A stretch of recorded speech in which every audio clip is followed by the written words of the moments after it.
Sometimes when you're in a storm, sometimes you need somebody to holler at you and say, hey, you're gonna make it through this. How do you know? Because Jesus said we're going to the other side. So you can't die in this. You gotta make it to that. That's what I came to say. I've preached so many sermons about this storm, and I've told so many people that they can survive what they're going through. But there's a more important question than will you survive? The better question to ask is, why did you survive the storm? Have you ever thought about how many things the enemy did even early in your life to try to stop you from having a relationship with God? Remember, this is Mark chapter 4, not Mark chapter 5. This man has not even seen Jesus yet there is a storm that is sent to the Sea of Galilee to keep Jesus from getting to him. I know. You're like, well, how do you know the devil started the storm? Maybe it was just climate change. Because it said Jesus rebuked the wind and the waves. Jesus doesn't rebuke natural elements, he rebukes demons. The same demonic oppression that was oppressing that man was in that sea trying to stop Jesus from getting to the man. You were on the devil's hit list before you were ever born. There were things in your family line that were happening before you were born that were designed to keep you from being in church at this moment today. Touch somebody, say, you must be important. Because in spite of all the storms that had your name on them, in spite of all the winds and the waves and the hurricane forces, in spite of every attack, look at you in church. Look at you clapping. Look at you taking notes. Look at you praising God. Look at you believing for a brighter day. Look how you made it. You must be important. You survived.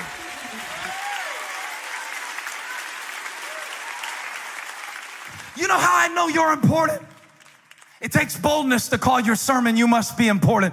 It takes boldness to call your sermon that, but I know it not because of the car you drive, not because of the house you live in, not because I looked up how many Instagram followers you have.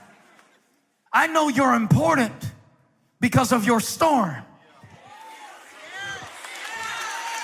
See, the size of your storm tells me something about your importance.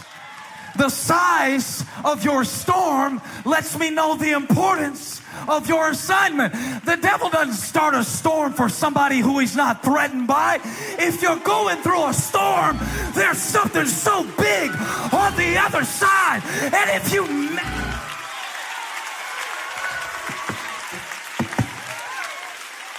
High five 3 people, say, you must be important.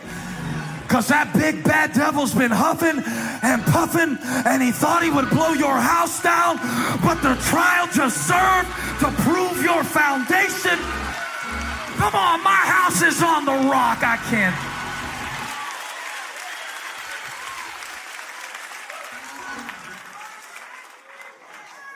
I was so confused for so long. I thought the storm meant that God had left me, you know? But in this passage, the storm means he's on the way. Did you hear what I said? If you're going through a storm right now, or if one happens to hit on Thursday morning, I want you to know that the storm is a sign that grace is on the way. The Bible says the storm came up suddenly. The moment Jesus started in the direction of the man, here came a storm. Not because God wasn't with him, but precisely because he was headed in his direction.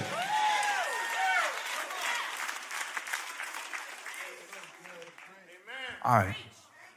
So if that's true, if what I just said is true, that there is a storm that proves, nobody attacks what isn't valuable. I promise you, if I went to play game 7 today, LeBron wouldn't guard me. I promise you, they would let me run all around that court and do whatever I wanted to do. They would hand me the ball gladly. You only guard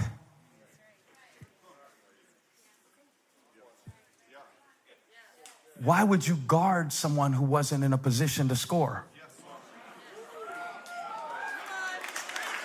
I know you're important. Look here, Brooke, when I prepared this message, I was like, everybody won't get this message because they'll do this thing. When I get to this man called Legion and I say he was living among the tombs and cutting himself with stones, they would disassociate themselves and say, well, I got some problems, but I'm not that bad. And when he says, my name is Legion, they'll back up off of him and they'll disassociate in the text and they'll say, well, I'm like the disciples going through a storm, but I'm not the man called Legion. Really? Are you so sure? Because it said he lived among the tombs. So you don't go to dead places? Are you sure? Are you sure this isn't you? Somewhere in here, it may have a different demonstration, but it's the same dynamic. Because it said they would try to chain him up, and he would break the chains, and they couldn't hold him anymore, and he would hurt himself. Are you telling me there's no area of your life where you're out of control?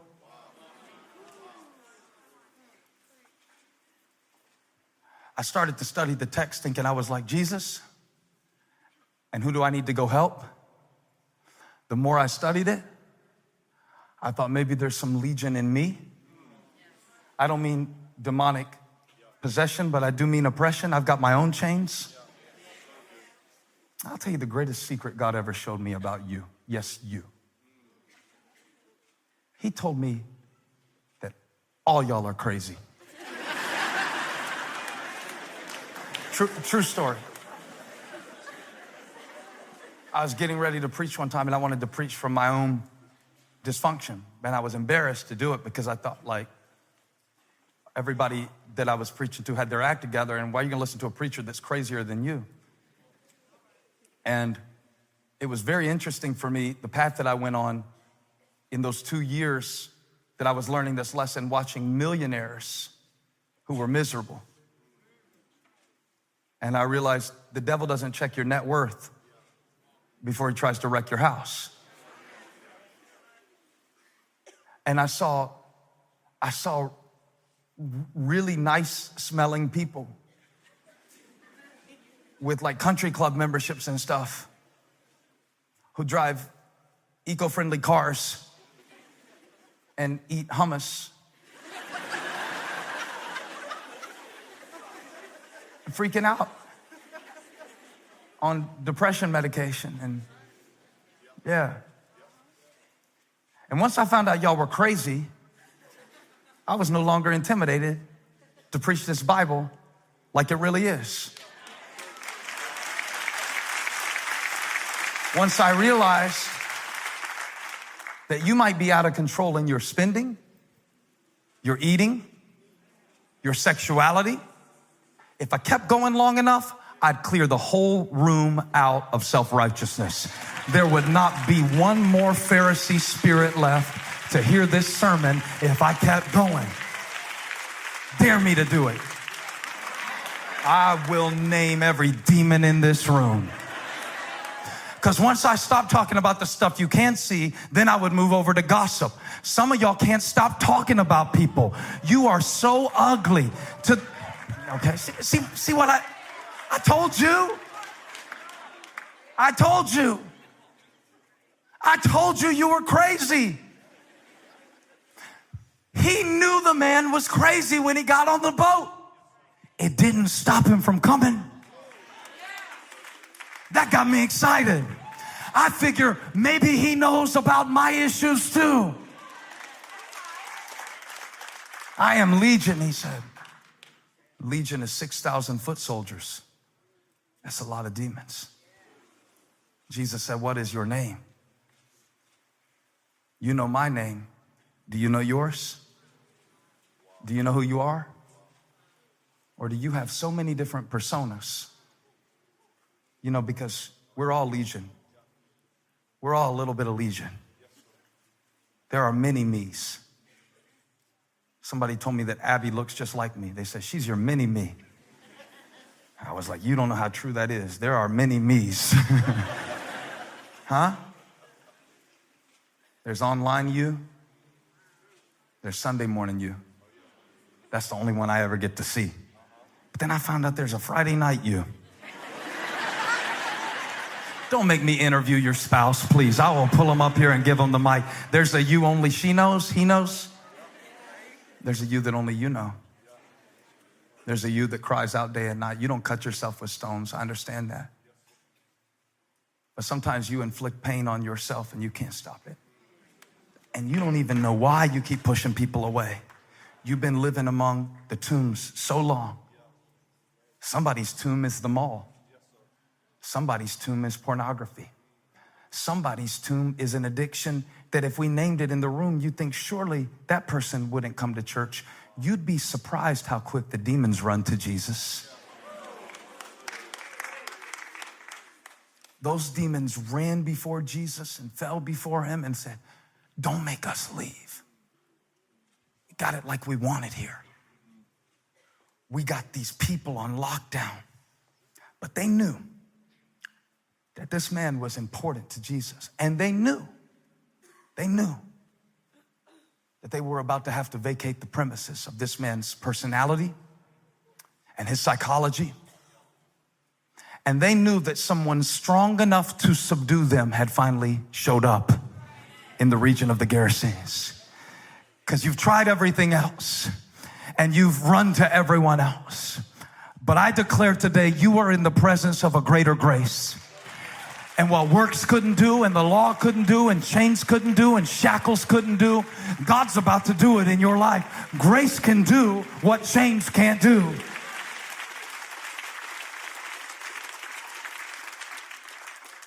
So now we get to the part about the pigs.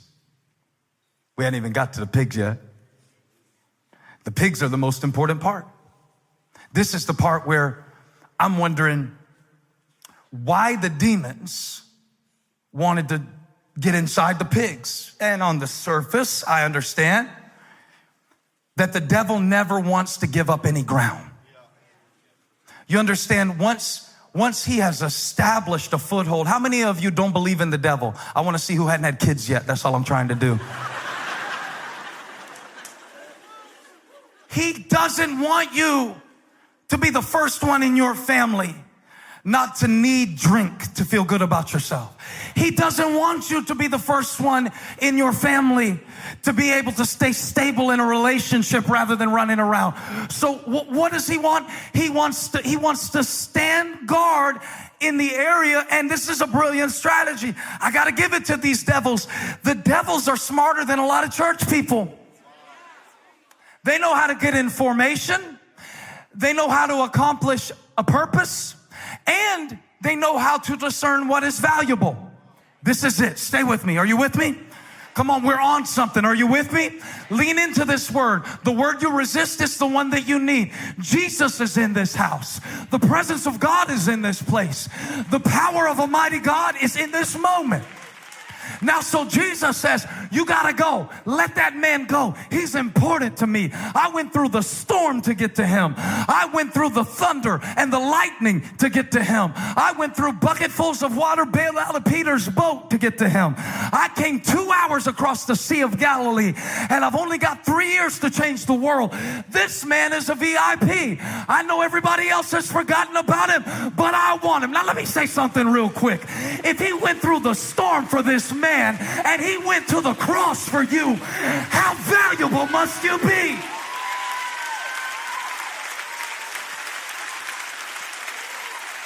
How much is your life worth to God?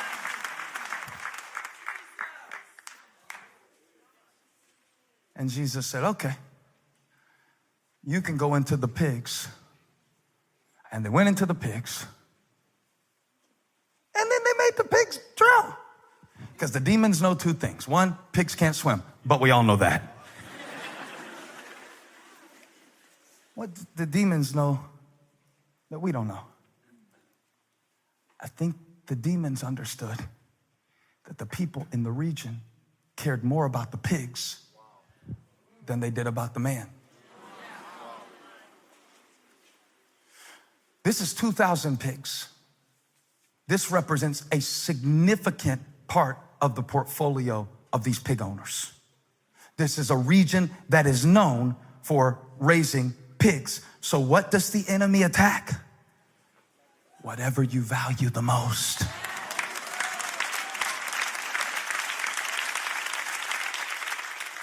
And yes, he knows what you value. And yes, he knows how to hit you where it hurts the most. And that's why he'll use people to get to your relationship with God.